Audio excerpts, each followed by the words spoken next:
पंकज जी भी आ गए हैं, तो पंकज जी भी इंट्रोड्यूस करेंगे अपने को, पहले धर्मेंद्र जी के बाद। धर्मेंद्र जी आप म्यूट हैं।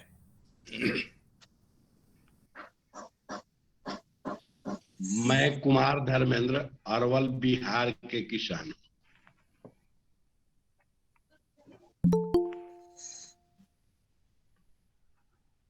नहीं, आवाज जा रही है? आवाज आ रही है, लेकिन आपको बताना है कि आप जो ऑर्गेनिक खेती करते हैं उसमें क्या यूज करते हैं, क्या प्रॉब्लम है, और केवी के कैसे आपको मदद करते हैं, या आप कैसे उनको रीच आउट करते हैं।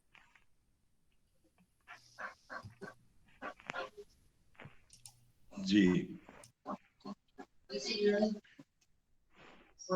कृषि का विकास लगभग 1000 बीसी से आरंभ हुआ है। आज हमें सस्टेनेबल एग्रीकल्चर की आवश्यकता है।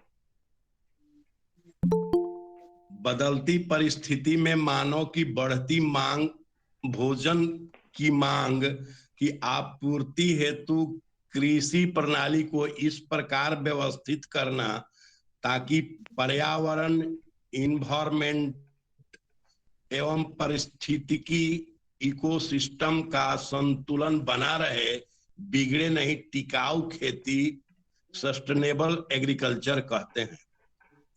हमें अपना कृषि को बेहतर करने के लिए कृषि विशेषज्ञों से मार्गदर्शन की आवश्यकता होती है। प्रत्येक जिला में कम से कम एक कृषि विज्ञान केंद्र की स्थापना हुई है। बड़े जिला में कहीं कहीं 2 कृषि विज्ञान केंद्र भी है। कृषि विज्ञान केंद्र ऐसी संस्था है जो किसानों के लिए प्रशिक्षण से लेकर विभिन्न कृषि उत्पादन प्रणालियों के अंतर्गत नई तकनीक, बीज एवं रोपण सामग्री को किसानों के खेत पर परीक्षण आदि करने तक के कार्य करती है। कृषि विज्ञान केंद्र आमतौर पर एक स्थानीय कृषि विश्वविद्यालय से जुड़ा रहता है। इसका प्रभावी निगरानी एवं प्रबंधन कृषि प्रौद्योगिकी अनुप्रयोग अनुसंधान संस्थान अटारी करता है। कृषि विज्ञान केंद्र के उद्देश्य एवं गतिविधियां हम सभी किसानों को जानना जरूरी है। विभिन्न कृषि उत्पाद प्रणालियों के अंतर्गत स्थान विशेष के लिए नई तकनीक, बीज एवं रोपण सामग्रियों को किसानों के खेत पर परीक्षण करना कृषि विज्ञान का गतिविधि में से प्रमुख है। किसानों के खेतों पर विभिन्न फसलों, पशुपालन व अन्य कृषि आधारित उद्यमों पर उनकी उत्पादन क्षमता सिद्ध करने के लिए अग्र पंक्ति के प्रदर्शन आयोजित केवीके करता है एवं जिला कृषि विस्तार कर्मियों के माध्यम से बृहद प्रसार का कार्य करता है। आधुनिक कृषि प्रौद्योगिकी में किसानों के ज्ञान और कौशल को बढ़ाने के लिए प्रशिक्षण का आयोजन करता है। ऑनलाइन और ऑफलाइन दोनों प्रशिक्षण का आयोजन केवीके द्वारा होता है। कोरोना पीरियड में ऑनलाइन प्रशिक्षण हो रहा है। किसान जब प्रशिक्षित होंगे तो जरूर अपने खेतों में अच्छा फसल, समय पर फसल, माने कृषि प्रबंधन बेहतर कर पाएंगे। प्रौद्योगिकी विकास के नवीनतम क्षेत्रों में जिलावार कृषि विस्तार कर्मियों के ज्ञान को बढ़ाने के लिए उन्हें प्रशिक्षण देने का कार्य भी केवीके करता है। उन्नतशील बीजों का कृषि विज्ञान केंद्र के प्रक्षेत्र पर उत्पादन एवं सीड हब तथा बीज ग्राम के कार्यक्रम के माध्यम से किसानों के खेतों पर उत्पादन करवाता है केवीके। प्रौद्योगिकी के प्रसार की प्रक्रिया को तेज करने के लिए बड़े पैमाने पर विभिन्न विस्तार गतिविधियों जैसे किसान मेला, कृषि प्रदर्शनी, प्रौद्योगिकी सप्ताह, मीटिंग, समूह चर्चा, सेमिनार, फसल दिवस, रेडियो और टीवी पर भी चर्चा किसानों के लाभ के लिए केवीके आयोजन करता है। हम किसान केवीके से जुड़ के नए नए तकनीक, बीजों का उपयोग करना सीखते हैं। केवीके रियायत दर पर या फ्री में भी किसानों के फील्ड पर कुछ बीज लगा के अनुकूल उस क्षेत्र के लिए है कि नहीं ये देखता है, और हम लोग उस जहां वो लगा है उसको देखने जाके भी प्रभावित होकर अपने फील्डों पर भी लगाते हैं। कृषि विज्ञान केंद्र का एक पोर्टल आया है, उसमें हम लोग अपने भी रजिस्टर्ड होके कृषि विज्ञान केंद्र के गतिविधि के बारे में हम लोग पूरा जानकारी ले सकते हैं। इस पोर्टल का विशेषता है कि प्रत्येक कृषि विज्ञान केंद्रों के ऑनलाइन निगरानी का प्रावधान किया गया है, जिसके अंतर्गत कृषि विज्ञान केंद्रों द्वारा नियमित रूप से किए गए कार्यों का विवरण लेना और मासिक रूप से प्रगति रिपोर्ट प्राप्त करना सम्मिलित है। इस पोर्टल के माध्यम से कृषि विज्ञान केंद्र पर समय समय पर उपलब्ध होने वाली विभिन्न सेवाओं के बारे में भी जानकारी प्राप्त की जाती है। मौसम एवं बाजार की सूचना भी इस पोर्टल के द्वारा किसान प्राप्त करते हैं। जब हमें मौसम का एक सप्ताह का या 2 दिन पहले का पता चल जाता है तो हम सतर्क हो जाते हैं, अपना फसल को सिंचाई नहीं करते हैं, या जो खलिहान में कुछ अनाज रहता है उसको हम सुरक्षित कर लेते हैं। आने वाले कर्मियों का भी विवरण इस वेबसाइट पर उपलब्ध है, जिससे किसान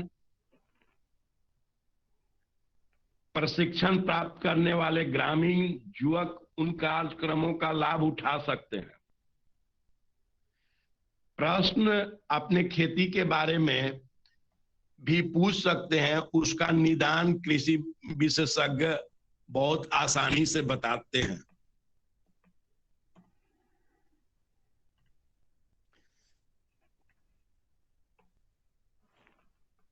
हम किसान कृषि विज्ञान केंद्र में खेती से जुड़े हुए किसी भी समस्या के लिए समाधान के लिए जाते हैं या फोन से भी पूछते हैं तो आराम से वो लोग बताते हैं। नए बीजों के बारे में जो हमारे क्षेत्र में अच्छा उत्पादन दे सके, इसके बारे में भी बताते हैं। लेकिन एक जरूरी है कि हम भी जागरूक हों और संगठित हो के समूह में उनसे अप्रोच कर इसका ज्यादा से ज्यादा लाभ ले सके। Thank you Dharmendra. Thank you Dharmendra ji. जी आपको बोलना तो बोलिए। जी हो गया।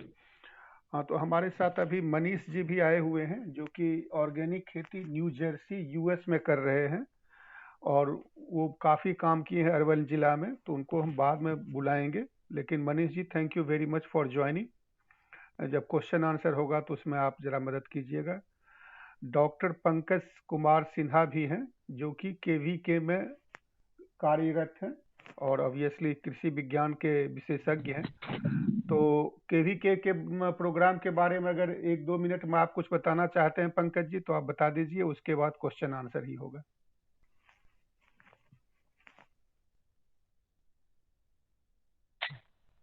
पंकज जी आप म्यूट हैं। हाँ सर, ये अगर केवीके के जो बारे में जितना अच्छे से कुमार धर्मेंद्र जी ने बताया, उसके अलावा केवीके में इनपुट जैसे कि आप जो वन राजा डुअल पर्पस का मतलब केवीके का 5 मैंडेट होता है। 5 मैंडेट में एक फ्रंट लाइन डेमोन्स्ट्रेशन, जिसको बहुत बखूबी धर्मेंद्र जी ने बताया कि हम जो भी प्रूवन टेक्नोलॉजीज होती है, जो आईसीआरसी या कहीं किसी भी किसानों का जो आय बढ़ाने के लिए जो प्रूवन टेक्नोलॉजी है, उसका डेमोन्स्ट्रेशन किसानों के फील्ड पे करते हैं, ताकि उसको देख करके वो किसान और उसके साथ साथ पड़ोस वाले भी किसान उस टेक्नोलॉजी से लाभान्वित हो सके। दूसरा है on farm testing. On farm testing का मतलब है कि जो टेक्नोलॉजी दूसरे क्षेत्र में अच्छी कर रही है, प्रूवन टेक्नोलॉजी, मतलब उस क्षेत्र में हम फिर उसका, जैसे मान लीजिए कि वो टेक्नोलॉजी रिलीज है और मध्य प्रदेश और छत्तीसगढ़ या झारखंड और हरियाणा में बहुत अच्छा कर रहा है, तो उसको हम फिर बिहार झारखंड में अगर उसके किसानों के खेत पे करते हैं और उसका प्रभाव इनकम बढ़ाने में, प्रोडक्टिविटी बढ़ाने में, यील्ड बढ़ाने में अगर हम करते हैं, तो उसको हम ऑन फार्म टेस्टिंग करते हैं। वो भी किसानों के फील्ड पे किया जाता है केवीके के माध्यम से।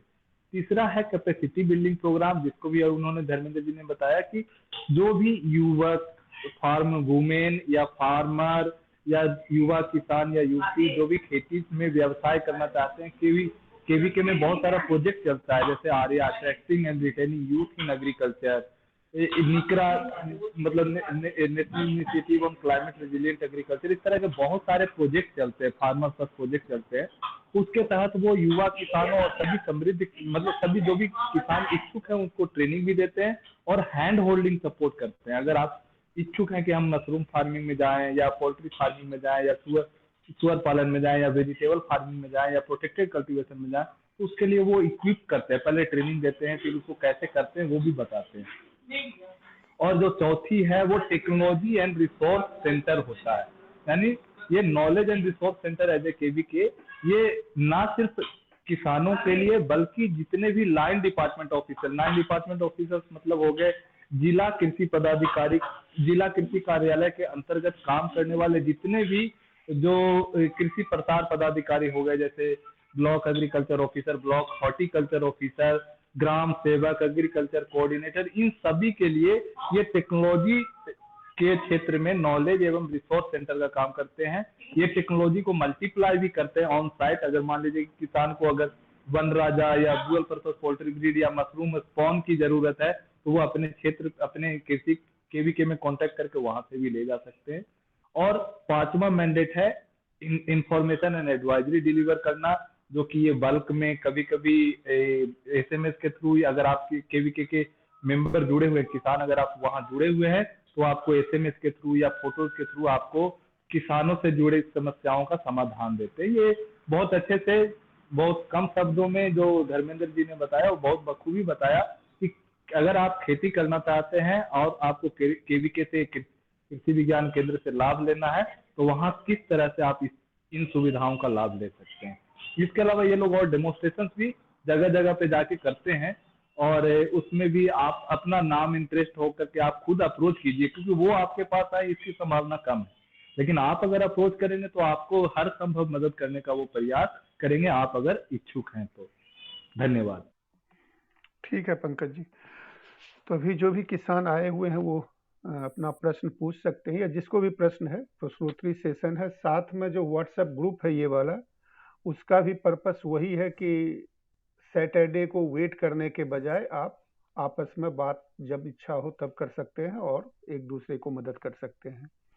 तो जिसको भी प्रश्न है वो पूछें, नहीं तो फिर मनीष जी को हम कुछ कहेंगे बोलने, और राजन जी को, या और भी कोई किसान अपना कुछ विचार देना चाहते हैं तो आप अपना प्रश्नोत्तरी शुरू कीजिए, मैं म्यूट होता हूँ।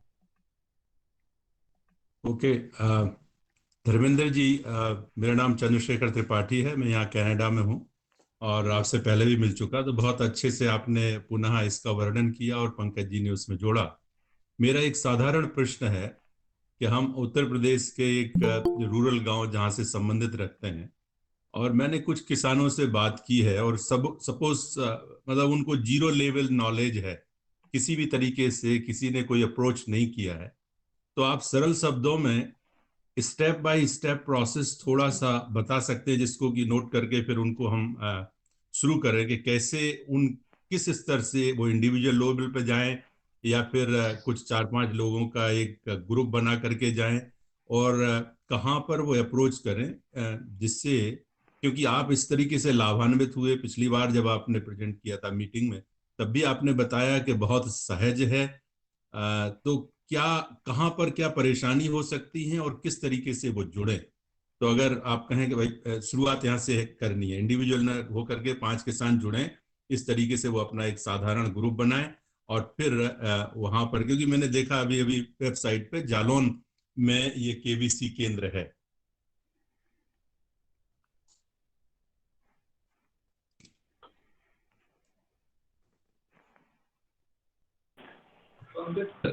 सर अगर आप ये धर्मेंद्र जी के लिए क्वेश्चन था या हमारे लिए था? मैं सुन नहीं पाया, पहले मेरा ब्लूटूथ थोड़ा सा म्यूट हो गया था। ये पहले तो धर्मेंद्र जी के लिए है, फिर आप भी बता सकते हैं पंकज जी। धर्मेंद्र जी आप बताइए पहले। केवीके के हेड का नेट पर मोबाइल नंबर होता है। एक बार पहले मोबाइल से नंबर पर बात करके एक सुनिश्चित दिन तय कर लेंगे कि हम 5 किसान इस समस्या या इस जानकारी के लिए आ रहे हैं। तो प्रत्येक केवीके में लगभग 6-7 विषयों का विशेषज्ञ जरूर रहते हैं, इससे भी ज्यादा भी रहते हैं। तो जिस विषय के समस्या होगी उस के और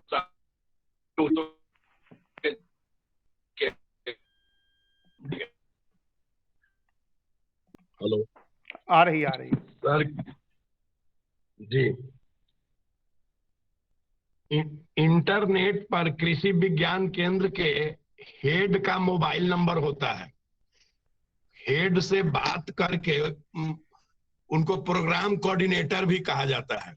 हेड से बात करके एक दिन 5-6 किसान समूह में जाएंगे और पहले बात कर लेंगे कि भाई हमको ये समस्या है, इस काम के लिए हम आ रहे हैं। के में 6-7-8 विशेषज्ञ होते हैं। जिस फील्ड का समस्या उनको होगा या जो उनको जानना होगा उस फील्ड का विशेषज्ञ उस दिन उपलब्ध रहेंगे। कभी कभी लोग फील्ड में भी चले जाते हैं और जाके उनसे अपनी बात को कहेंगे। अपने गांव में आने के लिए उनसे एक बार बोलेंगे तो जरूर जाएंगे, इसमें कोई शक नहीं है। और पहले तो हम लोगों को जानना होगा किसानों को केवीके का क्या क्या गतिविधियां हैं, क्या क्या केवीके करता है। अगर ये हम नॉलेज लेके जाएं तो उनसे डिस्कस जब करेंगे और उनको भी आभास हो जाएगा कि किसान कुछ जानता है, तब उनको भी थोड़ा ये होगा कि हम इसको थोड़ा और आगे बढ़ाएं। जी सर। पंकज जी आप कुछ जोड़ना चाहेंगे? हाँ सर जरूर। मैं इनको ये बताना चाह रहा हूँ कि अगर समूह में जाएंगे तो कोई भी इंटरप्राइज, जैसे क्या होता है आजकल बहुत सारे छोटे और सीमांत किसान होते हैं, उनके पास वो मार्केटेबल सरप्लस नहीं होता है, जिसके कारण क्या होता है कि वो, जैसे एक मैं एग्जांपल देता हूँ कि आप अगर छोटे से किसान है, मशरूम की खेती करना शुरू किए हैं, तो कोई एक किसान लगाएगा तो उसका जो कैपेसिटी होगा वो 10 से 20 बैग या 50 बैग का होगा। तो एक बार वो प्रोडक्शन कर लिए, उसके बाद फिर उनका एक गैप हो जाता है। इससे क्या होता है, मार्केट डिस्ट्रॉय हो जाता है। लेकिन अगर समूह में 4 से 5 किसान अगर जाए और वो वीकली इंटरवल पे स्पॉनिंग करें, स्टैगर्ड स्पॉनिंग जिसको कहते हैं, स्टैगर्ड सोइंग, तो इससे क्या होगा कि आपका जो मार्केट जो आपने क्रिएट किया ओवर पीरियड, एक सप्ताह के अंतराल पे जो आपने मार्केट या 1 हफ्ता या 10 दिन में, तो वो आपका रेगुलर मार्केट अब बन जाएगा। तो जो आपका कस्टमर बेस है वो आपका डिस्ट्रॉय नहीं होगा। तो जब, क्योंकि प्रोडक्शन करना हर किसान के लिए इजी हो जाता है, मेनली इनकम कहाँ पे मार खा रहा है किसान, कि वो मार्केटिंग सही तरीके से नहीं कर पा रहा है। प्रॉब्लम क्या है, क्योंकि हम सीजनलिटी या भेड़ चाल चलना शुरू कर देते, कभी बिजनेस पॉइंट ऑफ व्यू से नहीं देखते हैं। बोलेंगे कि हमें मशरूम मिल नहीं रहा, मशरूम बिक नहीं रहा, क्योंकि जब हम बाजार में लेके जाते हैं तो एक साथ पूरा बल्क लेके जाते हैं, नहीं तो एक गैप हो जाता है।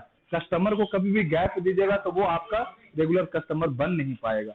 तो इसीलिए जो उन्होंने बोला 4 से 5 किसान, एक आप अपना इंटरप्राइज चुनिए कि हमको इस इंटरप्राइज में इस तरह की जानकारी चाहिए, हम इसमें खेती कर सकते हैं, तो आप केवीके के पास जाएंगे, वो आपको ट्रेनिंग के साथ साथ हैंड होल्डिंग सपोर्ट देंगे, क्योंकि उनको एक साथ, अगर एक किसान के लिए वो आता है, एक साइंटिस्ट या एक एसएमएस, तो उनके लिए वो फिजिबल नहीं होता। लेकिन अगर एक समूह होता है तो उनके लिए वो कॉस्ट इफेक्टिव होता है, और उनको भी लगता है कि दिखाने के लिए कि मेरे पास 4 से 5 प्रोग्रेसिव फार्मर है जिनको मैं हैंड होल्डिंग सपोर्ट दे रहा हूँ, मदद दे रहा हूँ, और वो ही आगे बढ़ के 5 से 500 बनते हैं, 5 से 20 होते हैं, 20 से 100 होते हैं, 100 से 500 होते हैं। तो हम लोगों को भी यही चाहिए। आप लोगों में से कभी भी, मैं हमेशा बोलता हूँ कि अगर आप सभी समूह में खेती करेंगे तो जिस भी व्यवसाय, जिस भी तरह का खेती करेंगे उसमें बहुत लाभ है। लेकिन अगर आप अकेले करेंगे तो आपका मार्केटेबल सरप्लस है और बार्गेनिंग पावर है वो आपका बहुत ही ज्यादा हो जाता है। मैं सबसे पहला जब लेक्चर दिया था उसमें भी बताया था कि जो आय है उसको बढ़ाने के 2 तरीके हैं। या तो आप 100 रुपए के बजाय आप टोटल इनकम 120 रुपया कर लो, और अदरवाइज 100 रुपये अगर इनकम है और 50 रुपये खर्च है तो हम 40 रुपया भी करेंगे तो भी हमारा 10 रुपये का लाभ हो सकता है। तो हमें दोनों उपायों को एक साथ रखना पड़ेगा, तभी हम अगर प्रॉफिटेबल खेती की तरफ बढ़ पाएंगे। इसीलिए आप समूह में जाएं, पहले से ही आप चुनाव करें कि आपका क्षेत्र में किस चीज का बाजार है, तब आप केवीके को अप्रोच करें। हाँ, कभी आप ब्लैंक है तो आप सोचिए कि भाई चलिए एक बार हम आइडिया ले लेते हैं कि किस चीज का हम खेती या किस चीज का व्यवसाय कर सकते हैं। वहां जाके एक बार आइडिया ले लिया, उसके बाद आप एक जरूर मार्केट सर्वे कीजिए। कोई भी व्यवसाय शुरू करने से पहले हमेशा मार्केट सर्वे किया जाना चाहिए एग्रीकल्चर में सक्सेसफुल होने के लिए। अदरवाइज आप प्रोडक्शन तो कर लेंगे लेकिन लास्ट में मार्केटिंग के लिए फिर जिम्मेदार सब ठहराएंगे, और इन रिटर्न आपको जो लाभ है, जो पूंजी है, वो निकल नहीं पाएगा। धन्यवाद।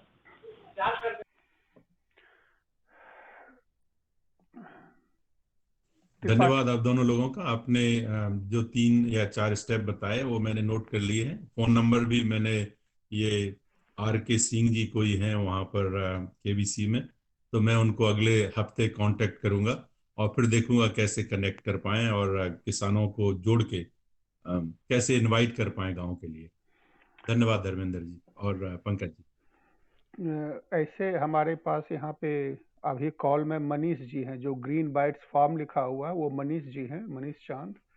वो काफ़ी केवी को यूज करते हुए अरवल के किसानों को मदद किए हैं। कुमार धर्मेंद्र जी हैं और सुजीत जी शायद नहीं, सुजीत जी भी हैं। सुजीत जी, कुमार धर्मेंद्र जी, मनीष जी, ये सब अरवल में केवी को यूज करते हुए काफ़ी अच्छा काम किए हैं। तो त्रिपाठी जी, अगर ज़रूरत हो तो आप मेरे से बात कर सकते हैं, मनीष जी का नंबर भी दे सकते हैं। और अगर कोई प्रश्न आए तो, और कोई प्रश्न तो बताइए, नहीं तो फिर मनीष जी को मैं कहूँगा कि वो बताएं कि केवीके को कैसे यूज किया जाता है, क्योंकि उन्होंने हैंड्स ऑन जा करके गांव-गांव घूम करके ये काम किया है। नहीं, मुझे लगता है मैं मनीष जी से व्यक्तिगत रूप में भी चर्चा करूंगा। पहले भी हम लोग मिल चुके हैं, जी, क्योंकि मैं उनकी जगह उसी तरीके से यहाँ पर बैठे हुए कैसे प्रमोट करना है हर वर्ष जा करके, जी, तो शायद उनसे भी मैं और इन्फॉर्मेशन लेकर के इस दिशा में कुछ बढ़ोतरी कर सकता हूँ। धन्यवाद। अब मैं सुनूंगा उनसे कि वो क्या कहना चाहते हैं। मनीष जी। जी। जी धन्यवाद, नमस्कार। अ, धर्मेंद्र जी ने दो बड़ी जरूरी बातें बताई। एक जागरूकता और दूसरा इनिशिएटिव किसानों को लेना है, उनको खुद जाना है। और यही दो चीजें हैं जो हमने देखा कि केवीके को किसानों से दूर करती हैं। तो अ, समूह की बात करी धर्मेंद्र जी ने, लेकिन मैंने धर्मेंद्र जी को अकेले जाते हुए देखा है, बिना समूह के भी। तो कहना मैं ये चाह रहा था कि जब भी मैं केवीके गया तो वहाँ पे साइंटिस्ट भी हैं, वहाँ पे और वो कई तरह के हैं, सिर्फ सब्जी या धान या उसके नहीं है, बल्कि फल के भी वहाँ पे आपको एक्सपर्ट्स मिल जाते हैं, और बहुत गहन उनका अध्ययन होता है जो उस क्षेत्र में क्या लग सकता है और कैसे नई चीजों को लगाया जाए उसके बारे में जानकारी दे पाते हैं। तो जो सबसे बड़ा कारण होता है कि किसान वहां जाते हैं तो उन्हें ये क्लियर नहीं होता है कि वहां पूछें क्या, उनसे क्या बात करें। वो इस उम्मीद में जाते हैं कि शायद मुझे एक पैकेट बीज मिल जाए या कुछ फ्री में कोई चीज मिल जाए। तो ये बड़ा गलत अप्रोच है। जब आप वहां जा करके ये उनसे बात करेंगे कि देखिए अब बीज रोहन का समय आ गया है, तो अब हम क्या बीज लगाएं, क्या आप मुझे कुछ उस पर जानकारी देंगे, तो आपके वहाँ के जो साइंटिस्ट हैं वो आपसे बात करने को तैयार हो जाते हैं, और तभी वो आपको बताएंगे। और आपको सैंपल बीज भी मिलने की उम्मीद हो सकती है। लेकिन अगर आप सिर्फ वहां इस उम्मीद से जाएंगे कि मुझे 1 किलो बीज मिल जाए या आधा किलो बीज मिल जाए, तो ये एक अप्रोच गलत होता है, और उसमें मुझे नहीं लगता कि आपको कोई सहायता कभी किसी भी केवीके में मैंने देखा। जो मैंने लोगों से बात करी और किसानों से भी बात करी, तो उन्होंने भी यही कहा कि कोई मुझे फायदा नहीं हुआ। फायदा इसलिए नहीं हुआ क्योंकि आपने सवाल सही नहीं पूछा, आपने सवाल पूछा ही नहीं, आप सिर्फ वहां गए। और कई बार लोग वहां जाते भी नहीं हैं और डरते हैं कि वहां जाके हम करेंगे क्या। और दूसरा ये होता है कि जब वहां पे सेमिनार वगैरह भी होता है, तो उस पे मैंने देखा कि वहां पे अटेंडेंस बहुत पुअर होती है, वही 2 4 5 लोग चेहरे हमेशा दिखते थे। और जरूरत यह है कि आप जाकर के अपने खेत में आपने क्या नया किया, या आपको क्या तकलीफ हो रही है, या आप कहीं और गए थे और उसको आपने देखा और आप वो अपने खेत में लगाना चाहते हैं। तो जब आपके पास एक इस तरह का सवाल या इस तरह की जिज्ञासा दिल में होगी, तो मुझे लगता है कि पंकज जी जैसे लोग जो वहाँ हैं केवीके में, वो आप खुश होकर के आपके साथ बात करेंगे, और वो ज्यादा से ज्यादा आपको सहायता प्रदान करेंगे। और इसमें मैंने देखा जैसे गोपाल बीघा में अपने अशोक जी हैं। अब उन्होंने लगाया इसका कीनू का एक पेड़ लगाया। अब कीनू का पेड़ लगाया, अब वो गए केवी के उनसे उन्होंने बात करी, तब वहां के लोगों को भी जिज्ञासा हुई कि कीनू यहाँ कैसे हो सकता है अरवल में। तो वो भी आए देखने, और एक आदान प्रदान शुरू हो गया। अब कुमार धर्मेंद्र जी हैं, अब वो कभी ब्रोकली लगाएंगे, कभी कुछ और नया सब्जी लगाएंगे, या कहीं देख के आएंगे, तो वो वापस केवी के जाकर के बताएंगे, और एक वार्तालाप, एक डायलॉग स्टैब्लिश होता है। तो ये अप्रोच हमको चेंज करना होगा, और इस अप्रोच से ही हमको लगता है कि हम केवीके से फायदा ले पाएंगे। क्योंकि बीज मिलना, नया बीज मिलना या सरकारी सहायता मिलना, वो एक पोर्शन है केवीके का, बट ज्यादा उनका ये है कि आपको वो फील्ड विजिट करते हैं, वो आपके खेत में आए, तो उनके पास भी कारण होना चाहिए कि वो आपके खेत पे क्यों जाएं। अगर आपने वही धान लगा रखा है जो सबने लगा रखा है, तो वो आपके खेत में क्यों जाएं। जब तक कि आप उन्हें ये ना बताएं कि मुझे क्या दिक्कत है, और उस दिक्कत से आप उसका निजात पाने के लिए आपने क्या अप्रोच लगाया है, और आप उनसे क्या एक्सपेक्ट कर रहे हैं। तो ये मेरी समझ में ये आया जब भी मैं वहाँ केवीके गया या किसानों से मिला, और जो मैंने इंटरैक्शंस देखे। थैंक यू मनीष जी। और किसी का कोई प्रश्न? रंजन जी आए हुए हैं ऑर्गेनिक और सस्टेनेबल फार्मिंग के लिए, तो आपको जो भी प्रश्न हो पूछिए।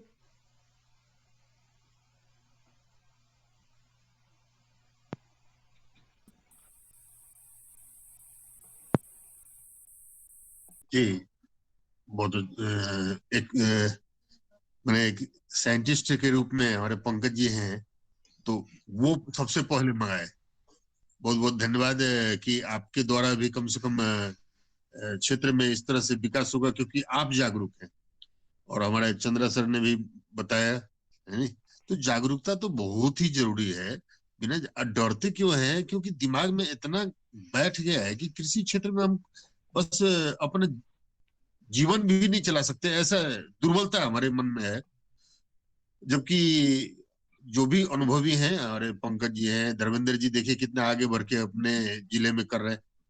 तो पंकज जी का जो प्रश्न है कि ओडब्ल्यूसी मैंने मंगाया और उसको किस तरह बनाएंगे, ये ओडब्ल्यूडीसी एक माध्यम है पंकज जी। एक पहला स्टेप प्रोडक्शन इसको ओडब्ल्यूडीसी को करना है। तो इसके लिए आप 50 लीटर बनाए, 100 लीटर बनावे, 500 लीटर बनावे, या 1000 लीटर बनावे, 1000 लीटर तक बनावे। ये एक बोतल जो original waste decomposer, liquid waste decomposer जो आपने एक बोतल यूज करेंगे, तो वो 50 लीटर से लेकर 1000 लीटर तक जितना भी आप बनाना चाहेंगे वो बनेगा। अब इसमें है कि 100 लीटर पानी के साथ आपको 1 किलो गुड़, शक्कर, है ना, तो ये डालना है। तो 500 लीटर बनाएंगे तो 5 केजी गुड़ डालेंगे।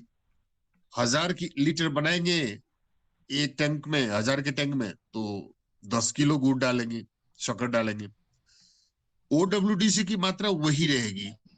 कोई कोई व्यक्ति कंफ्यूज कर देते हैं कि इसमें बात डॉक्टर कृष्णदासन ने बताई है कि इसकी एक बूंद में इतने करोड़ जीवाणु है, लेकिन कोई कोई ऐसा कंफ्यूज कर देते हैं कि अरे भाई आप इसका आधा डालिए ना, फिर दूसरा बार बनाएंगे तो आधा डालेंगे। तो ये नहीं करना है।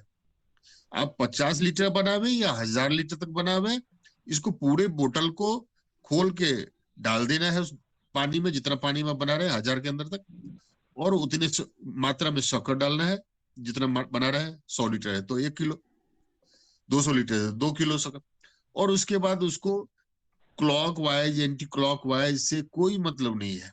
मतलब है कि ऑक्सीडेशन होना चाहिए, जितना अधिक ऑक्सीडेशन होगा, मतलब हम पानी को जितना फेंटेंगे, अगर हम दिन भर में 4 बार 2-2 मिनट उसको हम हिलाते हैं साफ डंडे से, सफाई तो जरूरी है, तो वो उसमें अधिक तेजी से ऑक्सीडेशन होगा और वो OWDC जल्दी बनेगा।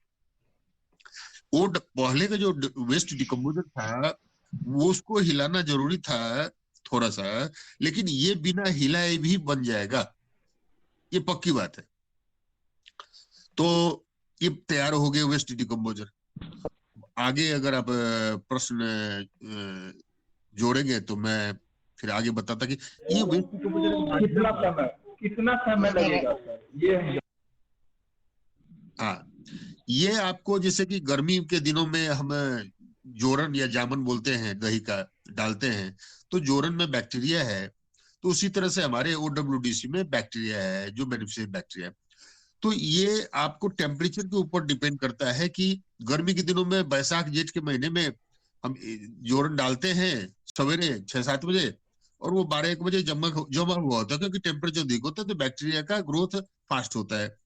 जाड़े के महीने में उसको अगर ढक के रखते हैं, गर्म करके राख पे रखते हैं, तो जाके कल होके जमता है, नहीं तो परसों जमेगा। वही फैक्टर है और कोई बात नहीं है, और यही है।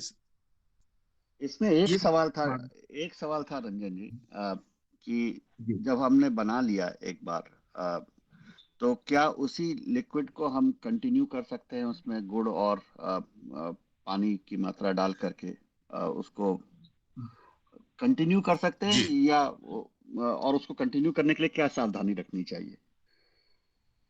जैसे मैंने यूज कर लिया, जैसे 100 लीटर बनाया मैंने, 50 लीटर यूज कर लिया, अब 50 लीटर बच गया, उसमें पानी और गुड़ और ऐड कर दिया, तो क्या वो इफेक्टिव रहेगा और कितने दिन तक इफेक्टिव रहेगा? इसको मैं इस रूप में कहना चाहूंगा कि जैसे एक बार हम आप पड़ोसी हैं और हमारे घर में, मैं बाहर से आया, हमारे घर में दही का जोरन नहीं है, तो मैं आपके पास जाऊंगा कि चंद्र सर मुझे आप 1 चम्मच जोरन दीजिए, तो मैं ले आया। तो जब मैं बनाऊंगा दही, तो पहला काम हमारा होता है कि हम, हमारे गृहिणी है, हम लोग करते कि 1 चम्मच जोरन पहले निकालते हैं, फिर सारा दही खाते हैं। तो उस तरह से जिंदगी भर दही बनते रहेगा, इसमें कोई शंका की बात नहीं। उसी तरह से ये जो OWDC है, तो इसमें आप थोड़ा सा जोरन रखेंगे। जैसे 5 लीटर जोरन हम जैसे 100 लीटर ही बनाए एग्जाम्पल, तो 5 लीटर 2.5 लीटर या 3 लीटर रख लिए, एक बस सेफ्टी के लिए। उसको बोतल में रख दिए, जम्बो पैक में रख दिए, कुछ वैसे बर्तन में रख दिए 5। वो जितना भी दिन आप बनाते रहेंगे, मैं पहला का जो वेस्ट डिकम्पोजर था, मैं 4.5 वर्षों तक एक ही बोतल खोला था, 2 ही बोतल लाया था, और उसी से बनने के बाद उससे बनाते रहा। सावधानी इतनी केवल रखनी है कि बैड पैथोजेंस इसके अंदर इन न करे। हमारे ड्राम पहले तो हम सफाई रखेंगे, उसके बाद जो डंडे हैं हिलाने वाला या फेंटने वाला, तो उसको हम उसी के ऊपर रखेंगे। उसके ऊपर कपड़े, जो सूती का कपड़ा होता है, जिससे कि थोड़ा एरेशन हो सके, क्योंकि उसमें एरोबिक और एनएरोबिक 2 बैक्टीरिया होते हैं। तो एरोबिक बैक्टीरिया के लिए ऑक्सीजन जब मिलते रहेगा तो वो भी रहेगा, तो हर एक बैक्टीरिया का सुगमता से वहां उपलब्ध होता चाहिए। भाई इतना ही है कि बस डंडा उसी के ऊपर फिर रखना है। ये नहीं कि हम जमीन पे डंडे को रख दिए और फिर उसको उठा के फेंट रहे, तो हमारे बैक्टीरिया कुछ वीक हो जाएंगे नेचुरली। तो वो इतनी सी सावधानी रखनी है। और दूसरी बात क्या कहना मैं चाहूंगा कि OWDC original waste decomposer, liquid waste decomposer, जो आप पहली बार बनाते हैं, वेस्ट मैनेजमेंट के लिए जो पहली बार आप बनाते हैं, मान लीजिए कि आपने 500 लीटर बनाया या 200 लीटर बनाया, उसी में से पहले वाला वेस्ट डिकम्पोजर था, थोड़ा मात्रा अधिक देना बताया, उसी में से अगर आप 250 ml अगर आप देते हैं तो फिर से आप बना सकते हैं, आप 100 लीटर 200 लीटर बना सकते हैं। लेकिन मात्रा हमको कम से कम 1 लीटर देते हैं तो अच्छा ही रहेगा, कोई इसमें कमी नहीं होगी 250 ml में। तो वेस्ट डिकम्पोजर आपको सफाई से रखना है, जिंदगी भर चलते रहेगा। और जो पहला मदर कल्चर मैंने बनाया बोतल खोलने के बाद, अच्छा होगा कि आप 500 लीटर बनाइए और उसको सेफ्टी से रखिए, और उसमें से 1-1 लीटर निकाल के जितना बनाना है बनाते रहिए, वो और भी अच्छा रहेगा, क्योंकि वो सेफली रखा रहेगा एक जगह पे। उसके बाद जितना बनाना है बनाते रहिए। और अब जब इस मदर लिक्विड को जब हम रखेंगे बॉटल में, तो उसको एरिएटेड रखना है या उसको हम एयर टाइट कंटेनर में रख सकते हैं? नहीं, जैसे कि अब उसमें होल कर देना है, 2-3 होल पिन से कर देना है कि वो उसमें एयर जाते रहे तो बोतल थोड़ा स्मूथ होता है, या 5 लीटर के एरेशन होता रहे तो अच्छा बताइए जी। बहुत बहुत बहुत धन्यवाद, ये बहुत बढ़िया जानकारी आपने दी, थैंक यू। मनीष जी, इसके बारे में काफी विस्तार से बात हुआ था 29 जनवरी वाले में, उस वीडियो में ये बहुत विस्तार से कि ड्रम में क्या डालना है, कैसे डालना है, वो सब बताए थे। नहीं, हम लोग भी इस पे काम कर रहे हैं मेजर साहब, पिछले 4 साल से, और लोगों को हमने 4 साल पहले से इंट्रोड्यूस किया था जी। तो क्योंकि कोई सवाल नहीं पूछ रहा था, तो मैंने कहा कि मैं ही 2 ऐसे सवाल पूछूं, ताकि क्योंकि लोगों को ये नहीं लगना चाहिए कि हमने 20 रुपए, पहले तो मुफ्त में मिला करता था ये केवीके से, लेकिन अब 20 रुपए या हो सकता है दाम बढ़ गया हो, लेकिन 20 रुपए की एक बॉटल आती है। तो किसानों को ये समझना चाहिए कि ये एक बार का खर्च है। अगर आप सफाई रखेंगे, जैसे मशरूम में भी सफाई रखने की जरूरत होती है, वरना वो क्रॉस कंटेमिनेट हो जाता है, क्योंकि आप यहाँ बैक्टीरिया और उससे प्ले कर रहे हैं, तो उसमें क्लीनलीनेस बहुत जरूरी है, सफाई बहुत जरूरी है। और दूसरी चीज ये है कि उसको हम एक कहते हैं ना कि जोत से जोत जलती रहनी चाहिए। तो आप एक 5 लीटर का जिन्होंने बताया कैन रख लें अलग, और फिर उससे आप नया बनाएं, और इस तरह से अगर बनता रहेगा तो कभी खत्म नहीं होगा। और एक 20 रुपए का जो इन्वेस्टमेंट है, उसका रिटर्न ऑन इन्वेस्टमेंट बहुत हाई है। मेरा कहने का मतलब ये है 4, 4.5, 5 साल तक तो आप निश्चित रूप से आप उस पर काम कर सकते हैं। आजीवन चले तो कोई बहुत बड़ी बात नहीं होगी। बिल्कुल बिल्कुल। Thank you Manish ji, thank you Rajan ji. और किसी का कोई प्रश्न? मैं एक बात कहना चाहूंगा एडमिन साहब, जी जी, कि जितना भी सस्टेनेबल फार्मिंग से जो भी हम लोग हैं, गहरा से गहरा प्रश्न जो कि एकदम लगता है कि नहीं ये बड़ा प्रॉब्लम है हमारे एग्रीकल्चर सेक्टर में, तो बड़ा आनंद आता है।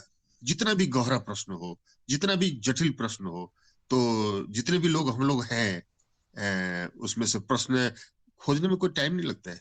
मेरा रिक्वेस्ट है कि करें तो इस चर्चा सार्थक होगी शायद। जी अमरिंदर जी पूछिए। सर मेरा सबसे पहले नमस्कार।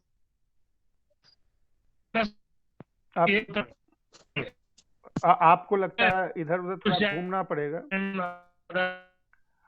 अमरिंदर जी आपको थोड़ा एडजस्ट होना पड़ेगा, आपकी आवाज कट रही है। हाँ सर, नेटवर्क प्रॉब्लम बहुत होता है। हाँ वो समझ गए, तो खड़ा होना पड़ेगा। हम लोग चाहते हैं ना सर कि उसको थोड़ा सा, ये आवाज आप जा रही है सर? हाँ आ रही है, अभी आ रही है।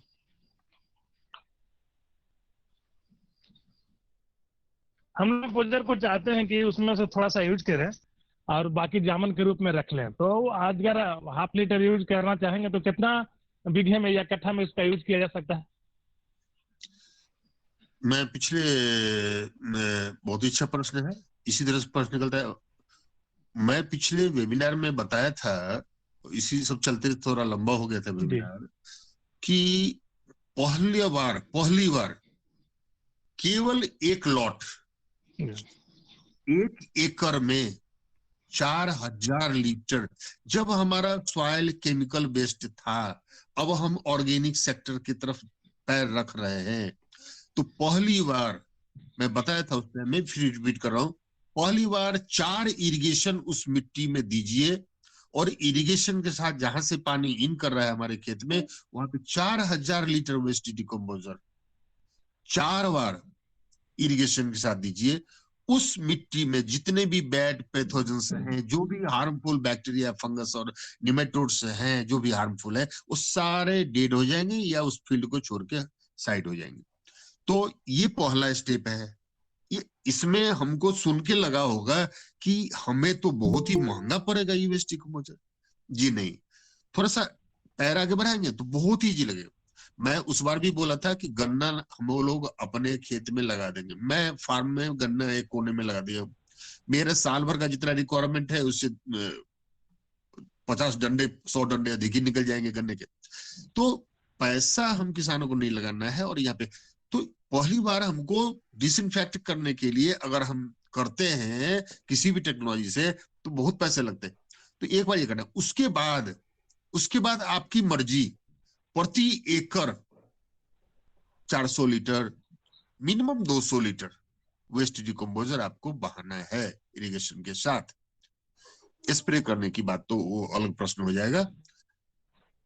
जी उनका प्रश्न था कि जो जामुन आता है पहला 1 लीटर, उसको अलग अलग किया जाए। तो अमरिंदर जी, राजन जी ने बताया था नहीं, पहली बार पूरे 1 लीटर दे करके बनाइए डिकम्पोजर, उससे जामुन अलग रखिए, उससे 2 लीटर 4 लीटर जैसा मनीष जी ने बताया, एक बोतल में रख के एरिटेटेड करके इसमें 2-4 छेद कर दीजिए ऊपर से, ताकि हवा जाते रहे, और वही जामुन का काम करेगा, दही वाला जामुन का जो उदाहरण दिया था।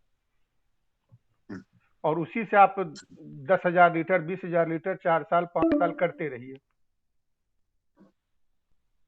बिल्कुल।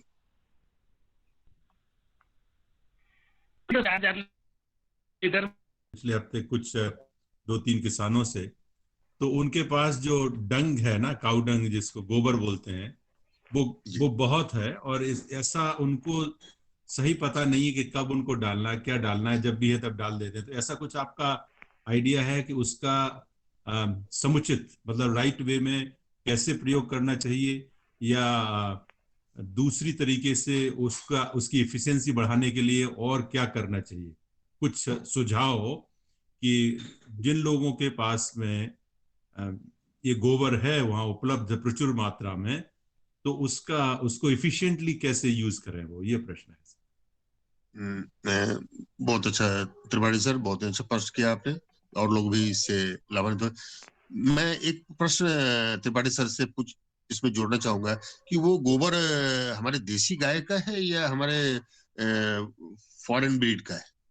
नहीं भाई, बिल्कुल देसी गाय का। ये Bundelkhand Jalaun one of the कहेंगे रूरल है, जहाँ बिल्कुल गांव की जो देसी गाय है या देसी भैंस है, उन्हीं का ही गोबर है। पहली बात तो त्रिपाठी सर, जो ट्रूथ है वो मैं बताना चाहूंगा कि cow dung is not a manure which beneficial bacteria और beneficial fungus present in our cow dung, that is our beneficial product. मतलब जो गाय की गोबर के अंदर जो बेनिफिशियल बैक्टीरिया और फंगस है, वही हमारा काम का चीज है। वो गोबर का जो छिलका होता है, जो बाय प्रोडक्ट निकलते हैं ये करके, तो वो फायदा की, वो ऑर्गेनिक मैटर हो सकता है। तो अब बात आई कि उसको और इफिशियंट, आपका प्रश्न था कि और भी इफिशियंट कैसे बनाया जाए। जितना ताजा गोबर होगा, किसानों को सलाह दिया जाए, और हमारा व्हाट्सएप नंबर दे सकते हैं जितने भी किसानों को, जो भी जागरूक किसान हैं, तो मैं हमेशा तैयार रहूंगा। तो जो ताजा गोबर जितना होगा, उतना ही अधिक बेनिफिशियल बैक्टीरिया फंगस उसके अंदर पाया जाएगा। 1 ग्राम में, पिछले सेमिनार में भी बोला था यूट्यूब में, तो एक देसी गाय के 1 ग्राम गोबर में 500 करोड़ तक bacteria, beneficial bacteria fungus available होते हैं ताजे गोबर में। गोबर जितना पुराना होते जाएगा, उतना ही उसमें बैक्टीरिया की संख्या कम होती जाएगी। तो इसीलिए मैं बोला कि गोबर खाद नहीं है। गोबर के अंदर जो nitrogen fixing bacteria, potassium mobilizing bacteria, phosphate solubilizing bacteria, और जितने भी हमारे तत्व हैं, सबको सॉल्युबल स्टेज में लाने वाला जो भी बैक्टीरिया चाहिए, सारा है। तो मैं पिछले वेबिनार में भी बताया, फिर बता रहा हूं कि ताजा गोबर को जो नहीं किए हैं उनको थोड़ा आश्चर्य लगेगा सुन के, लेकिन ताजा गोबर को जहां इरिगेशन कर रहे हैं, फ्लड इरिगेशन कर रहे हैं, उसके मुंह पे जूट बोरे में भर के ताजा गोबर रख दिया जाए और पीछे से वेस्ट डिकम्पोजर को बहा दिया जाए जितना हमको देना है।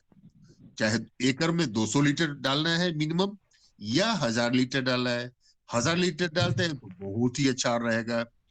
तो वो जो बैक्टीरिया की संख्या है वो बहुत फास्ट मल्टीप्लाई होगी और बहुत अधिक इफेक्टिव होगा।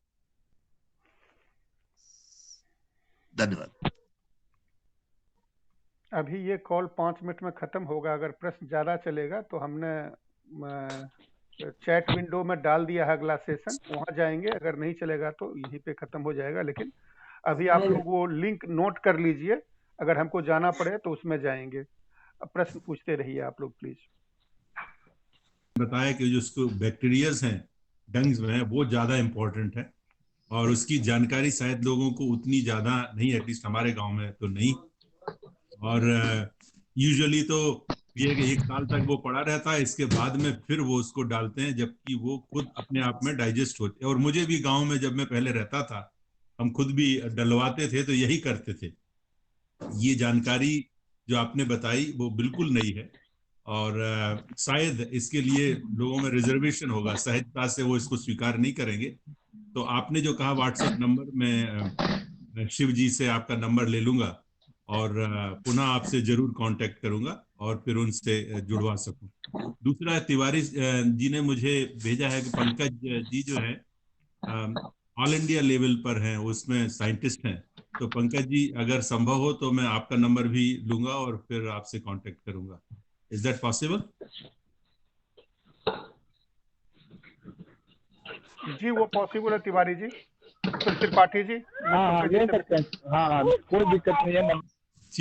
ठीक है पंकज जी, फिर मैं आप दोनों लोगों से बाद में, यहाँ पर मैं समय ज्यादा नहीं लूंगा, लेकिन कभी अगले 1-2 हफ्ते में मैं पहले आपसे पूरी जानकारी लूंगा अलग अलग तरीके से, फिर देखूंगा कि किस तरीके से वहां पर इन चीजों को जोड़ा जा सके।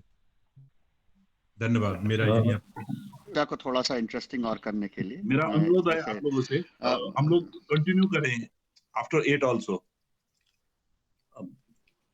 इसको थोड़ा इंटरेस्टिंग करने के लिए एक सवाल मैं पूछ रहा हूँ। इसके अच्छा रहेगा कि अगर मान लीजिए पुराना गोबर मेरे पास पड़ा है और चूंकि उस पर बैक्टीरिया एक्टिविटी खत्म हो चुकी है, उसमें कुछ गीला है कुछ ड्राई है, तो अगर ड्राई हो रहा है तो बैक्टीरिया एक्टिविटी खत्म हो चुकी है, तो क्या उसको हम वर्मी कंपोस्टिंग करें या हम उस पे waste decomposer and vermicomposting का कॉम्बिनेशन रखें, तो क्या उससे उसकी गुणवत्ता नहीं बढ़ जाएगी कुछ दिनों में और वो गोबर वापस खेत में ज्यादा फायदेमंद नहीं होगा? सिर्फ ऑर्गेनिक मैटर ही नहीं इंट्रोड्यूस करेगा बल्कि वो जो नाइट्रोजन फिक्सेशन और अदर फंजाई है वो भी वो इंट्रोड्यूस करने के काबिल हो जाएगा। जी जी, कौन सर बोल रहे हैं? मैं थोड़ा मनीष जी, उनका नाम मनीष है। मनीष है मेरा नाम। अरवल से। जी, मैंने न्यू जर्सी से है मनीष जी, अरवल में उनका अनुभव है। अच्छा, न्यू जर्सी से। बहुत खुशी हुई आप उतनी दूर से और इस ग्रुप में जुड़े हैं मनीष जी, बहुत बहुत धन्यवाद। और आपने जो प्रश्न किया है कि बस जो गोबर पुराना हो गया है, और दूसरा उसी में अटैच आपने किया कि वर्मी कंपोस्ट।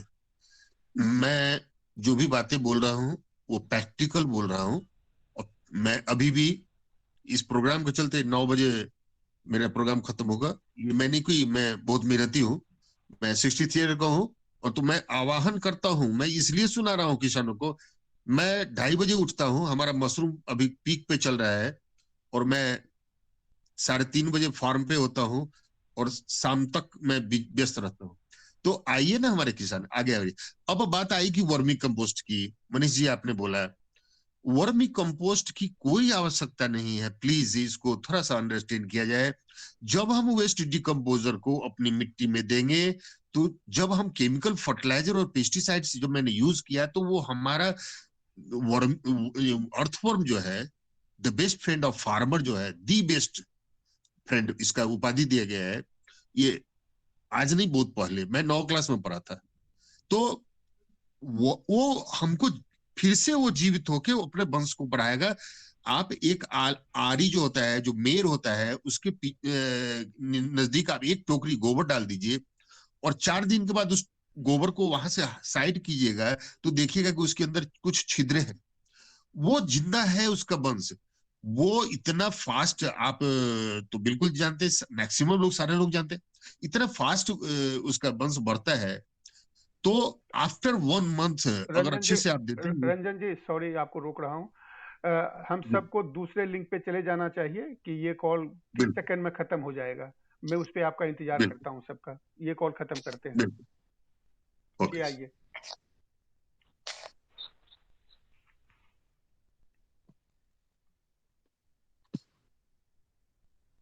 तो मनीष जी का जो प्रश्न था वो हम बहुत सारे लोगों का प्रश्न हो सकता है।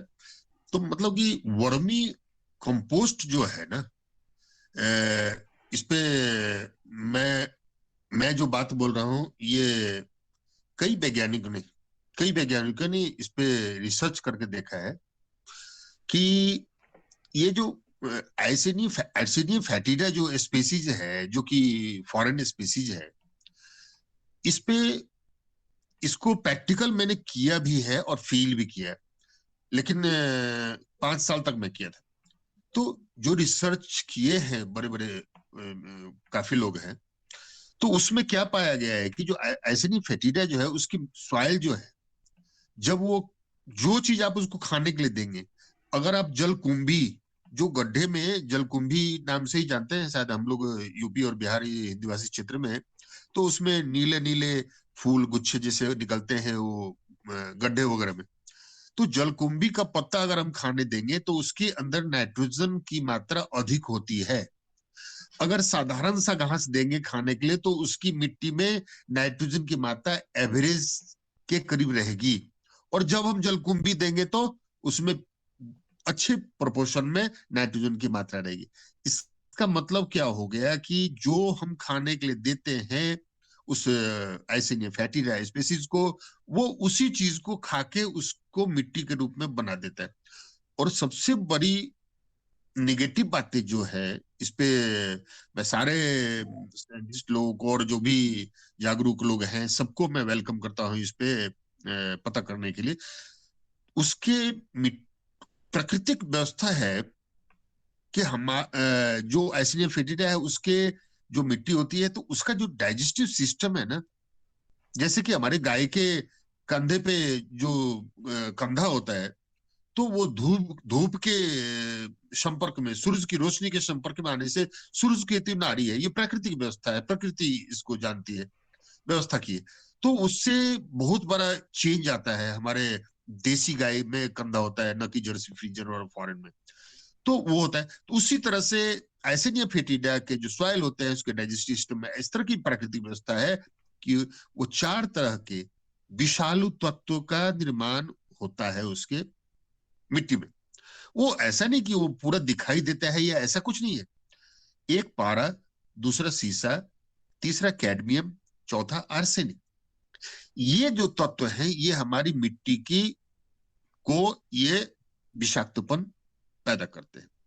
तो मेरा रिक्वेस्ट है इसमें, जो डॉक्टर ये सुभाष पालेकर जी हैं या और भी कई लोग हैं, इन्होंने रिसर्च किया है। और हमारी देसी जो अर्थवर्म है ये 2-2 फीट तक होता है। मैंने भी नहीं देखा था, लेकिन मैं नेपाल के हिल्स एरिया में काफी हाइट पे गया था ट्रेनिंग देने के लिए, तो मैंने देखा और नापा मैंने रियल में। कानी उंगली का आगे का पोर्शन जितना पतला वाला जो उंगली हमारा है, उसका आगे का पोर्शन जितना मोटा होता है, उतने मोटे केचुए थे, अर्थवर्म थे देसी, और 2 फीट के करीब के थे वो। तो वो 16 फीट, 15 से 16 फीट तक नीचे जाता है। और जो भी हमारे मिट्टी के अंदर जो भी बैड पैथोजेंस हैं, इस तरह के जीवाणु हैं, वो उसको खाते जाता है और उसके बाद से जो भी ऊपर आके जिस रास्ते से जाता है वो लौटता नहीं, और हमारे धरती को स्वच्छिद्र करता है, लाखों करोड़ों बार पूरे वर्ष में करता है। तो एसिडियम फैटिडा का यूज, मेरा रिक्वेस्ट है कि मैंने प्रैक्टिकल 5 साल किया तो मेरे प्रोडक्शन पे इफेक्ट आया था। बाद में सुभाष पालेकर जी से मैंने जो ट्रेनिंग लिया बनारस जाके, और भी साइंटिस्ट लोगों से, और भी कैसे रिसर्च है। तो ये बातें हैं। तो जब हम वेस्ट डिकम्पोजर यूज करेंगे अपनी मिट्टी में, सॉइल में, इरिगेशन के साथ, तो केचुए की वृद्धि बहुत ही फास्ट होती है। मैं पीछे सेमिनार में भी बताया था कि जब मैंने धान का खेत में धान लगाया, और जब धान की कटाई हुई, तो वो तो केमिकल बेस्ड मिट्टी थी, वो 2-2 उंगली फटती थी और बड़ी हार्ड हो गई थी। जब मैं 4,000 लीटर 4 बार और बाद में 1,000 लीटर पर एकड़ दिया, तो वो मिट्टी काफी भुरभुरी सी हो गई। और जब धान में काटा, तो उस लड़के को पूछा, जो हमारा स्टाफ है, मेन है, जो लड़का काम करता है, बस केवल 18-19 वर्ष का है, ए भाई ये क्या है? तो बोला कि अंकल ये तो नेपाली में बोला, अंकल ये तो केचुआ है, या नेपाली में गरोला बोलते हैं, ये तो केचुआ है, ये मिट्टी उठाया हुआ था। हर एक रूट के 80% रूट पोर्शन में वो मिट्टी उठाया था।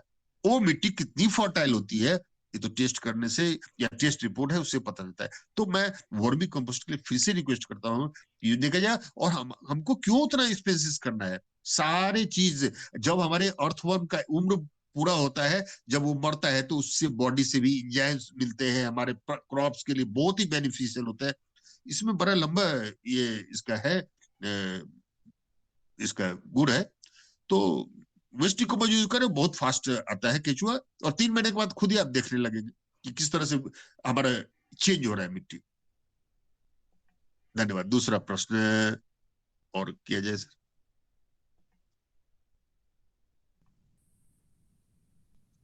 पहला प्रश्न फिर से रिपीट किया जाए प्लीज। पहला प्रश्न है कि वो 4 बोतल OWDC मंगवाए हैं, विवेक शर्मा जी के यहाँ से पेमेंट कर दिए हैं, वो आएगा उनके पास। तो वो पूछ रहे हैं कि खड़ी फसल जो फसल खड़ी होती है, जो है उनके केस में, या खाली खेत में, उसका कैसे इस्तेमाल किया जाए, उसका विधि और मात्रा हमें समझाया जाए। बिल्कुल। इसके बाद मैं रिक्वेस्ट करूंगा कि दूसरा प्रश्न इसके बाद बताएं। तो मैं क्या करना चाहूंगा कि अभी भी मैं इस चर्चा किया और वेबिनार में भी किया था। तो पहली बार तो मेरा रिक्वेस्ट है कि 4 बार 4,000 लीटर वेस्ट डिकम्पोजर इरिगेशन के साथ खाली खेत में बहा दिया जाए। ये खाली खेत के लिए हो गया। उसके बाद आप खरीफ फसल की बात जो आई, खरीफ फसल में ये उम्र के हिसाब से, जैसे हम कोई भी फसल लगाया है, तो अगर 20 दिन क्रॉस कर गया आफ्टर जर्मिनेशन, उसके बाद उसके उम्र के हिसाब से डोज वेस्ट डिकम्पोजर का यूज करना है। और मैं प्रोग्राम के शुरू में भी बताया हूं कि वेस्ट डिकम्पोजर एक सबसे पहला माध्यम है, और इसको और पावरफुल तरीके से, इफेक्टिव तरीके से रिजल्ट पाने के लिए, इसमें हमने वेबिनार में बताया था, फिर से रिपीट कर रहा हूं, तो मिनरल माइक्रो न्यूट्रिएंट्स वगैरह, सेकेंडरी न्यूट्रिएंट्स हैं, एंजाइम्स हैं, हार्मोन्स हैं, इस सारे का व्यवस्थापन करने के लिए 100 लीटर वेस्ट डिकम्पोजर में 3 तरह की दाल का महीन पाउडर, 3 तरह के तेल के, जिससे तेल निकलता है बीज का, सरसों हो, तो तोरी हो गया, अलसी हो गया, या आपको सूरजमुखी का हो गया, ये बीज 3 तरह का कम से कम 4 तरह का हो जाता और अच्छी बात है। और मक्के का ये सारा आइटम 100 लीटर वेस्ट डिकम्पोजर में 2-2 किलो पाउडर देना है। उसके बाद आयरन का टुकड़ा, पीतल का टुकड़ा, ये 200-250 ग्राम का हो जाए बहुत है। तांबे का टुकड़ा, तांबा नहीं है, खरीदना नहीं है, जहां तक हो पैसे बचाना है किसान को, तो घर में फेंका हुआ तार है तांबे का, उस पर से ऊपर से चढ़ा हुआ है प्लास्टिक, उसको जला दिया जाए, और उसको जलने के बाद तांबे को खींच लिया जाए और बंडल बना के उसके अंदर डाल दे। कांसा है टूटा फूटा, या नहीं है तो खरीद ले, थोड़ा सा पैसा लगेगा, सिंपल। ये सारा चीज डालने से क्या होगा? अब प्रश्न आएगा इसमें, मैं पहले ही बोल देता हूँ कि 3 तरह की दाल 2-2 किलो बोल रहे हैं, और 3 तरह के तेल का निकलने वाले बीज 3 तरह का बोल रहे हैं, तो भाई एक ही तरह की दाल हम 6 किलो क्यों नहीं डाल दे? चने की दाल ही हम 6 किलो डाल दे? नहीं, हर एक में विटामिन और एंजाइम्स का अलग अलग व्यवस्थापन होता है, इसलिए मिनिमम 3 तरह की दाल को यूज करना है, 3 तरह का वो यूज करना है, और मक्के का आटा यूज करना है, और आयरन वगैरह तो ये हो गया व्यवस्थापन। दूसरा स्टेज में वेस्ट डिकम्पोजर का मैं बताया तो जैसे 21 दिन के बाद ही हम क्रॉप ड्रेसिंग करेंगे, मतलब ऊपर से स्प्रे करना चालू करेंगे। मान लीजिए कि हमारा धान का एक एग्जांपल दे रहा हूँ, धान है तो हमारा पूरी सीजन में कितना हम कैसे डालेंगे वो उसी तरह से समझेंगे। और मेरा व्हाट्सएप तो खुला ही है, कम से कम प्रश्न आता है तो मैं कितना खुशी होता हूँ कि भाई नहीं चलो कुछ एक लोग तो प्रश्न करें। तो उसमें आपको 10 ml मैक्सिमम, सॉरी 10% मैक्सिमम 20 दिन से ऊपर 5% ही दे वो ठीक ही है, लेकिन मैक्सिमम 10%। लेकिन याद रखिए जब भी प्लांट पे ओरिजिनल वेस्ट डिकम्पोजर को स्प्रे करना है माइक्रोन्यूट्रिएंट्स के साथ, स्टोन लिक्विड के साथ, जो मैं स्टोन लिक्विड क्या है मैं फिर से बताने जा रहा हूं, और पत्तियों का रस लीफ एक्सट्रैक्ट जो कि पेस्टिसाइड्स का भी काम करता है और हमारे और भी वृद्धि कारक का भी काम करता है। तो ये सारी चीज डाले, तो ये सारा चीज व्यवस्थापन करने के लिए जैसे माइक्रोन्यूट्रिएंट्स कितना डालना है, स्प्रे करने के लिए बोला 3% मैक्सिमम, एज 1 महीने के अंदर है और 20 दिन के ऊपर है तो मैक्सिमम 3%, 2% डालिए, 3 से ऊपर नहीं डालिए। 100 लीटर बनाए तो 2 लीटर हम डाल देना है माइक्रोन्यूट्रिएंट्स। 5% मैंने बोला मिनिमम वेस्ट डिकम्पोजर, तो 5 लीटर डाल दिए 100 लीटर में, 3 मैक्सिमम 3 लीटर, 2 या 3 लीटर माइक्रोन्यूट्रिएंट्स डाल दिए। 2% स्टोन लिक्विड डाल दीजिए। 7-8 तरह के पत्थर जो हमारे नदी में जो बहते हैं मार्ग से, तो उसमें 7-8, कोई काला है, कोई पीला है, कोई ब्राउन है, कोई व्हाइटिश है तो उसमें कैल्शियम है, काला है तो उसमें आयरन है। कहाँ पहाड़ों पे, फिर से इस चीज को मैं रिपीट करूं जो लोग नहीं थे, तो पहाड़ों पे कहाँ मिट्टी है, जहां है तो वो बहुत ही अधिक चीज है, उसमें बहुत अधिक पावर है उस स्टोन में। जब यूज करेंगे ना तो आश्चर्यजनक वृद्धि होगी। आप सब्जियों पे स्प्रे करके देखिए तो वेस्ट डिकम्पोजर, मान लीजिए अभी लौकी लगाए हैं, कद्दू लगाए हैं या कुछ भी लगाया है अपने सब्जियों में, हर एक 5-5 दिन पे बड़ा हो गया तो 15%, 20%, 30% मैक्सिमम डालिए, इतना ही सफिशिएंट। उसके बाद बड़ा हो गया, फिर 1.5 महीने का, 2 महीने का, 1.5 महीने का हो गया तो उस पर 5% माइक्रोन्यूट्रिएंट्स दीजिए, 3% स्टोन लिक्विड दीजिए। 100 लीटर में 30 से 40 किलो स्टोन डाल देना है, विभिन्न तरह का स्टोन अलग अलग जमा करके उसको साथ में डाल देना है। नीचे धारा लगा रहेगा, टेप, उससे निकालना है, क्योंकि वो जब डिजोल्व होगा ना तो उसका लिक्विड नीचे से हमको निकालना है। माइक्रोन्यूट्रिएंट्स तो ऊपर से निकाल के छान लेंगे कपड़े से, और फिर उसमें जो दाल का सिट्ठी बचेगा वो फिर उसी में डाल देंगे। तो जितना लीटर हम 5 लीटर मान लीजिए हम माइक्रोन्यूट्रिएंट्स निकालते हैं तो वो 5 लीटर वेस्ट डिकम्पोजर फिर से उसमें डाल देना है, कि वो साल भर 1.5 साल तक चलता रहेगा। एक बार आप बनाएंगे 2-2 किलो का, जितना यूज करें आप वो बनते रहेगा, चलते रहेगा। तो ये सब व्यवस्थापन करके जब आप, मैंने बोला था अभी व्हाट्सएप ग्रुप में कि इसके बाद, इस प्रोग्राम के बाद मैं कुछ वीडियोस डालूंगा जो कि स्पष्ट रूप से, मैं तो नहीं बोल रहा हूँ, डॉक्टर कृष्णा सर का जो गाइडलाइन है जो उन्होंने रिसर्च किया है, तो वो चीज आपको मैं वीडियो के थ्रू इस प्रोग्राम के बाद, मैं जब भी खाली होता हूँ 2-3 दिनों के अंदर, थोड़ा सा व्यस्तता अधिक है तो मैं उसको मैं जल्दी डालूंगा, स्टेप वाइज डालूंगा कि वेस्ट डिकम्पोजर क्या है, वो क्या क्या काम करता है, वेस्ट डिकम्पोजर का क्या डोज है, वो कम से कम तो हर एक किसान जो जागरूक होंगे वो अपना उसके हिसाब से कर सकते हैं। माइक्रोन्यूट्रिएंट्स क्या है उस पर 2 वीडियो मैं डाल दूंगा।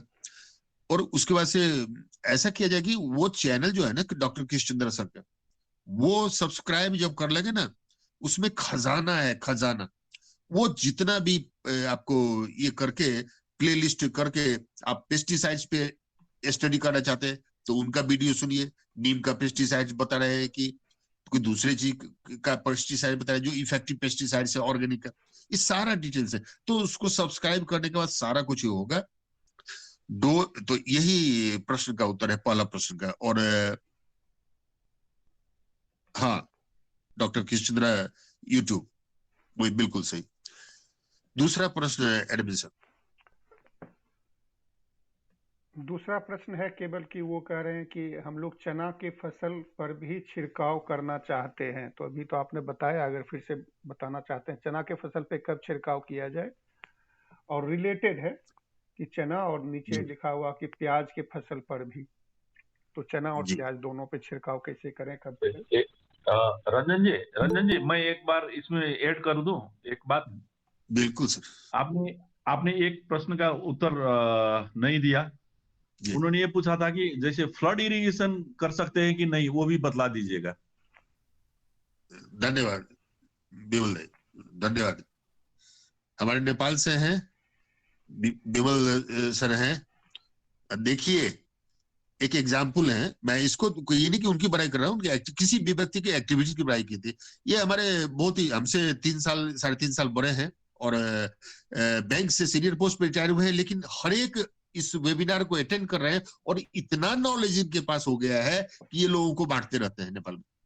तो किसान क्यों नहीं जागरूक हो रहे हैं? एक बैंक के सीनियर पोस्ट पे ऑफिसर रिटायर होकर इनको क्या मतलब है? मैं इस कहानी को जागरूकता के लिए सुना रहा हूँ मेरे किसान मित्र। तो आइए ना आगे। तो अब मैं प्रश्न के उत्तर में मैं बोलूंगा कि जैसे कि फ्लड इरिगेशन बिमल सर ने बोला, तो उसमें क्या है कि फ्लड इरिगेशन मैं पिछले वेबिनार में भी बोला था, फिर से बता रहा हूँ, धान के ही एग्जाम्पल पे बोल रहा हूँ, है ना। तो चने में तो फ्लड इरिगेशन होगा नहीं, प्याज में होता है। तो जैसे मान लीजिए प्याज का ही ले लीजिए प्रश्न, एक दोनों प्रश्न का उत्तर हो जाएगा। तो प्याज में जब भी हम इरिगेशन देते हैं, जिनका प्रश्न है तो उनको मालूम हो जाएगा, जितना भी हम इरिगेशन देंगे प्याज में 10 से 12, 14 तक भी इरिगेशन देना पड़ता है प्याज में। तो प्याज की खेती जो लोग किए हुए हैं वेस्ट डिकम्पोजर का बड़ा मजा से यूज कीजिए, और उसमें कोई आपको एक्स्ट्रा टाइम और एक्सपेंसिव नहीं करना पड़ेगा, क्योंकि जो फर्टिलाइजर आप यूज कर रहे हैं, प्याज की खेती जिन्होंने भी की है वो डायरेक्ट मुझसे व्हाट्सएप पे संपर्क करें। एक 10 लोग करेंगे, 10 बार मैं 10 लोगों को बताऊंगा, और इतना इफेक्टिव होगा प्याज, इतना अच्छा ग्रोथ होगा उसका, डिजीज फ्री होगा। लेकिन सारा आइटम प्लीज बनाया जाए, उसमें थोड़ा सा टाइम लगेगा, और केवल वेस्ट डिकम्पोजर से शुरू किया जाए। लेकिन मैं भी बताया कि 4 आइटम जरूर। तो जितने बार हम फ्लड इरिगेशन करते हैं प्याज में, है ना, किसी भी क्रॉप में, अभी प्याज क्या इसलिए बोल रहा हूँ कि दोनों का उत्तर हो जाएगा। तो उसमें वेस्ट डिकम्पोजर अभी थोड़ी देर पहले बोला, तो मिनिमम 200 लीटर पर एकड़ मिनिमम हो गया ये। तो हम तो पहली बार शुरू करें तो थोड़ा डोज अधिक तो दीजिए, तो 400 लीटर कम से कम दीजिए, और 1000 लीटर दीजिए तो बड़ा मजा आएगा। तो उसके साथ माइक्रोन्यूट्रिएंट्स देना है, उसके साथ लीफ एक्सट्रैक्ट देना है, भांग है, धतूरा है, नीम है, बकैना है, इस तरह के जो भी हैं, सारा पत्ते का 100 लीटर में डाल दीजिए, और 20 दिन के बाद 21वें दिन से आप उसको यूज कर सकते हैं। उसका पल्प बना दीजिए, मतलब पूरा उसका पीस करके, और सालों भर चलेगा, माने 1 साल से ऊपर तक चलेगा। तो केवल 100 लीटर में, तो उसको छान के उसको यूज करना है, सिंपल डोज है उसका, स्प्रे में भी जाता। तो सब कुछ मिला के अगर आप करेंगे ना, तो प्याज इतना शानदार होगा, इतना अच्छा साइज बनेगा, इतना टेस्ट उसके अंदर आएगा, क्योंकि सारे तत्व का व्यवस्थापन मैं कर रहा हूँ। Waste decomposer already fertiliser, pesticides, fungicides, antivirus सबका काम करता है, लेकिन इफेक्टिव तरीके के लिए ये सारा चीज का यूज किया जाए, और एक बार केवल बनाना पड़ता है, चाहे माइक्रोन्यूट्रिएंट्स हो या स्टोर लिक्विड हो या पत्तियों का रस हो। तो इसका वो तो जितना इरिगेशन देते हैं डोज के हिसाब से मैंने बताया, 30% ordinal waste decomposer,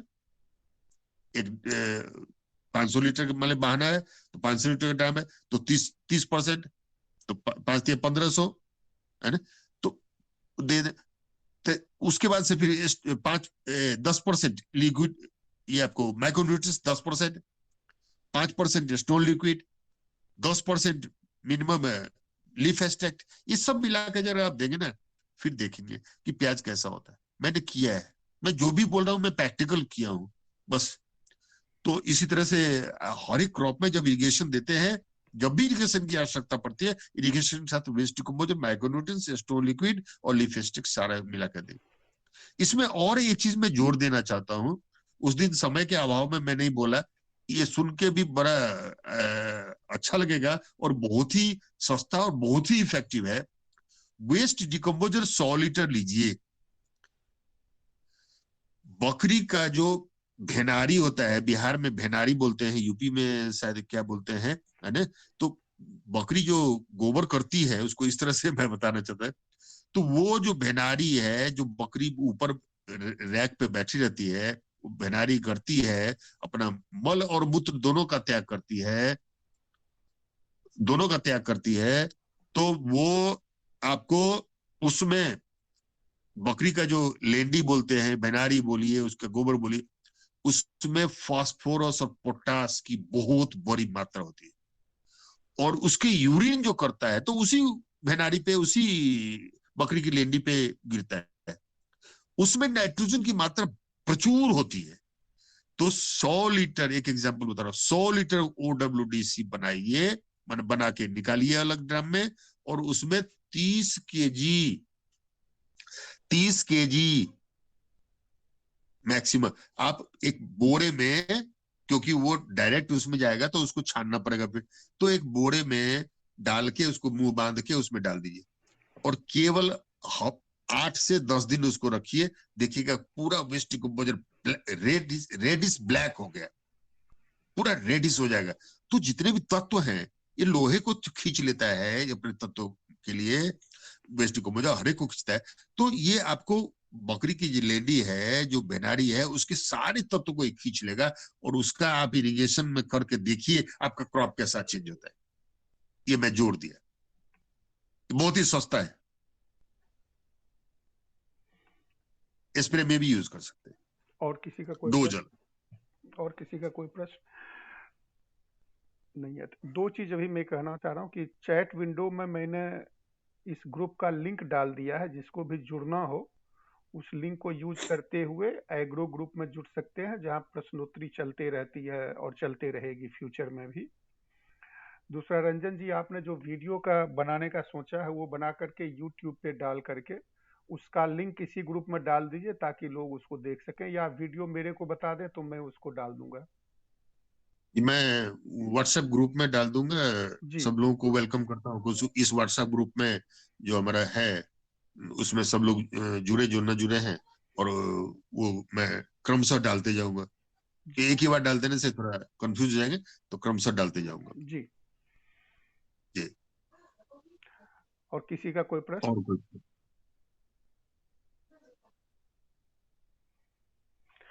thank you Ranjan ji, thank you Pankaj ji, Dharmendra ji. किसी का और कोई प्रश्न अगर नहीं है तो फिर हम कॉल बंद करना चाहेंगे।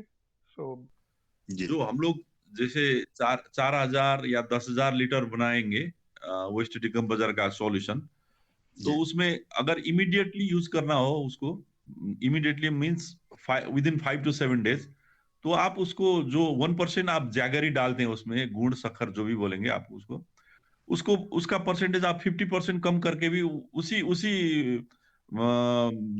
सॉल्यूशन को यूज कर सकते हैं, और आपका रिजल्ट सेम आ जाएगा। क्योंकि बैक्टीरिया वो तो एक मीडिया है बैक्टीरिया मल्टीप्लाई होने के लिए, तो उसमें कोई हम लोग को नुकसान नहीं होगा, फायदा ही होगा, क्योंकि जैगरी का जो खर्चा होता है वो हम लोग का 50% कम हो जाएगा अगर इमीडिएटली यूज करना हो तो। मैं सिर्फ एक बात इसमें आप क्या कहते हैं रंजन सर? मैं पहले तो आपको धन्यवाद देने से भी पूरा नहीं होगा, तो मैं किसान मित्रों को फिर वही कहूंगा कि हमारे बिमल सर काठमांडू में बैठे हुए हैं 4 मंजिले घर में। इनको क्या मतलब है कि ये इतनी खोज करें? ये खोज कर चुके हैं। ये केवल आप लोगों को सुनाने के लिए बोले हैं। मैं खोल के बोल रहा हूँ कि ये बड़ा ही अच्छा प्रश्न भी किए और उत्तर भी दिया बिमल सर ने, है ना।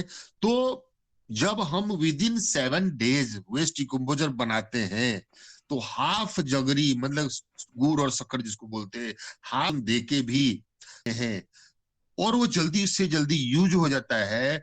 तो ये तो बिल्कुल उतना ही काम करेगा जितना कि हम 100 लीटर में 1 किलो गुड़ डालते, जगरी डालते, और तो उसको आधा किलो डालेंगे तो उतना ही काम करेगा जाके हमारे फील्ड में इरिगेशन के साथ या स्प्रे के साथ। लेकिन विद इन 7 डेज इसको यूज कर लेना है। किसी का और कोई प्रश्न?